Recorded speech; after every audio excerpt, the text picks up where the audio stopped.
Welcome back to Paul's Tech News. We have come to it at last, the year's great inflection point, 2026's elbow, if you will, and if we are lucky enough to make it past, God only knows what trajectory we'll end up on for the second half of the year.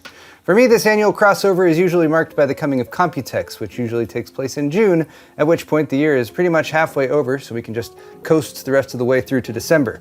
And given how downhill most of 2026 has been so far, the best we can make of it is to coast for a while. Cheers.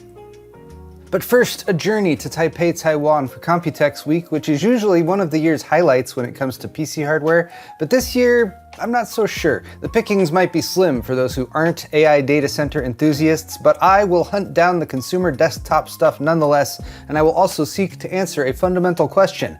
Does the current shortage represent the slow, agonizing end of the PC building hobby, or is the industry just regrouping for an epic post-shortage comeback? It could happen. And so could tech news. Cheers. Excellent! Today's video is brought to you by Thermaltake's Wood Series cases, adding a touch of warmth and style to a variety of existing chassis designs, such as the TR200WS, seen here in the white snow finish, showcasing light-colored wood-textured accents while maintaining the TR200's core features, such as easily removable side and top panels, magnetic dust filters, and support for an optional 6-inch LCD screen. Black cases like the TR300WS are paired with darker maple-inspired accents for a warm and stylish aesthetic, and of course the case still includes a tempered glass side panel, excellent airflow, and support for 360mm radiators for AIO or custom cooling. Thermaltake's WS chassis lineup includes other cases from the View series and more, so for further details click the Thermaltake Wood Series sponsor link in the video description. So in case it wasn't obvious, I'm going to Computex. Joe's coming too, and so tech news will be on hiatus for a few weeks, returning June 21st. Normally, the week leading up to Computex would be rife with early announcements and sneak peeks at new components that are expected to launch later in the year, and while there has been a smattering of those, one would expect more. Several smatterings at least, but right now, unless large-scale AI data centers get you off, you probably want to avoid the list of keynotes and forum sessions on offer at Computex, as their topics are basically AI buzzword Mad Libs at this point. That's not to say there will be nothing for consumers. Intel has an Arc G3E chip, E stands for Extreme, built for handheld gaming that looks promising as it will use a B390 GPU, and Nvidia also has the N1X SoC, which is expected to be on display in some capacity. Exciting in that it is a rumored 20-core ARM-based CPU paired with an RTX 5070 level GPU with 6144 CUDA cores, but early rumors point more towards this powering AI-focused laptops with 128GB LPDDR5X RAM setups, though it will likely arrive in a variety of configurations. Still, if you're a desktop PC enthusiast, and most particularly gamers, Computex fan service is looking weaker than an Overwatch 10th anniversary event. No new CPUs or GPUs, and the manufacturers who make all the other parts are clearly dialing back to wait out the current dry spell. So it's no surprise that PC gamers are also putting build and upgrade plans on hold, with the Tom's Hardware survey showing that 60% of PC gamers have no plans to build a new PC in the next 2 years. And if this year's lesson is that patience is a virtue, that's cool, we can wait it out. But there is one glimmer of hope for those truly in need of a PC in the near term, a possible solution to the current AM4 paradox, where it's cost-effective to build on AM4 because of DDR4 memory, but all the good X3D CPUs are sold out. The Ryzen 7 5800X3D 10th Anniversary Edition has been spotted, with a nice little packaging upgrade, but more importantly, a tentative early price listing of $310. Now that's from Indian retailer 99deals.in, mind you, so far from official, but it would be awesome news if confirmed, particularly if AMD makes a lot of them. Nvidia, meanwhile, has shown just how much they care about gaming by removing gaming as a segment entirely.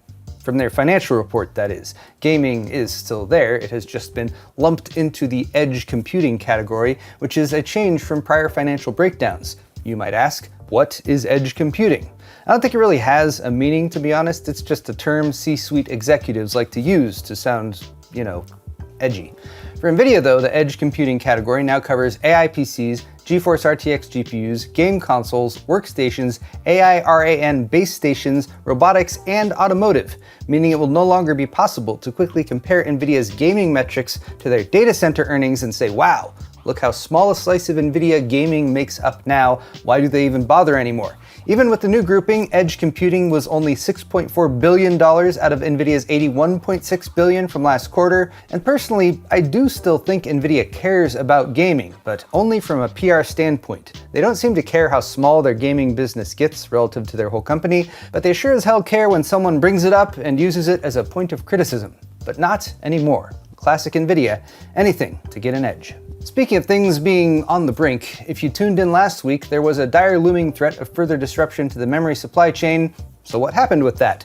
Samsung's memory fabs would have shut down for more than 2 weeks if a worker strike had kicked off as planned on Thursday. But additional last-minute government-mediated negotiations managed to bring both parties to terms, at least temporarily, on Wednesday. The dispute was over bonus pay in light of Samsung's enormous profits since the chip shortage began, and the initial agreement will provide chip division workers with a $416,000 bonus just for this year, as well as a 10-year commitment as the union had hoped for, but per Samsung's request, the bonuses will be paid in company stock. Before it was put on hold, more than 48,000 workers had signed up for the strike, and while an agreement has been reached, it still needs to be voted on by the union this week. As RAM-related news in 2026 goes, this one seems to be coming to a rare happy ending, and now PC gamers can go back to just paying 300 to 400% markups on DDR5 instead of the alternative, which we can only assume would have been much, much worse. Okay, it's time for Tech Briefs, tech news condensed into cute little bite-sized pieces. Google fundamentally changed the way the internet works forever at Google I/O on Tuesday, announcing the intelligent search box that will make sure you use AI for searching the web, whether you damn well like it or not. At its heart is the ability to create, customize, and manage information agents that can work in the background to track changes on the web and alert you to new information, but the capabilities get way scarier than that, like the announced Ask YouTube feature that will provide AI-generated answers from YouTube videos without you even needing to watch them, or the Omni remixing tool that will allow anyone to remix a short to swap out a person or an object or a soul perhaps, and then put that on the internet as if it was their own. It's not like the internet is getting any better, Google apparently decided, so might as well make it worse. Where are the alternatives to the big three memory makers has been a big question in recent months of shortage, as the world could use a bit more memory, and so Chinese manufacturers like CXMT seemed poised to fill that gap, as your mom likes to say, and indeed that seems to be happening, as Corsair, who you might have heard of, seems to have sourced DRAM chips from a business that is not Samsung, SK Hynix, or Micron.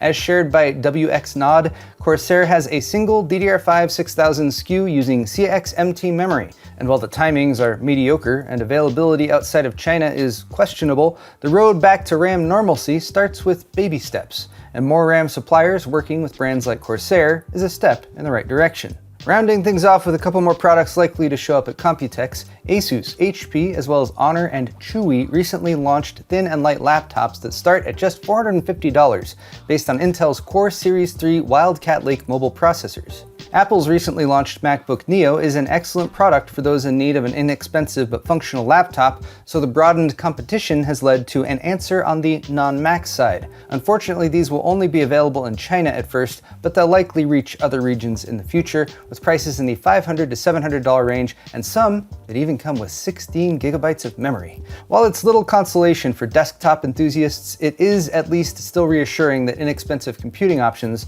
are still out there. Before I close though, one last reminder, there will be no tech news for several weeks, but we'll be returning on June 21st. And in the meantime, there will be a build coming this week, lots of Computex coverage, and a handful of other videos as well. But there you have it guys, tech news for the week, and if you liked it, click that like button or leave me a comment down below. While you're down there, all of the articles I talked about today are linked in the video's description if you're interested in reading more. And you can check out my store at paulshardware.net for high quality merchandise, t-shirts, hoodies, beer sets, and more. Subscribing to my channel is always a good call too. Thanks again everyone, and we'll see you in the next video.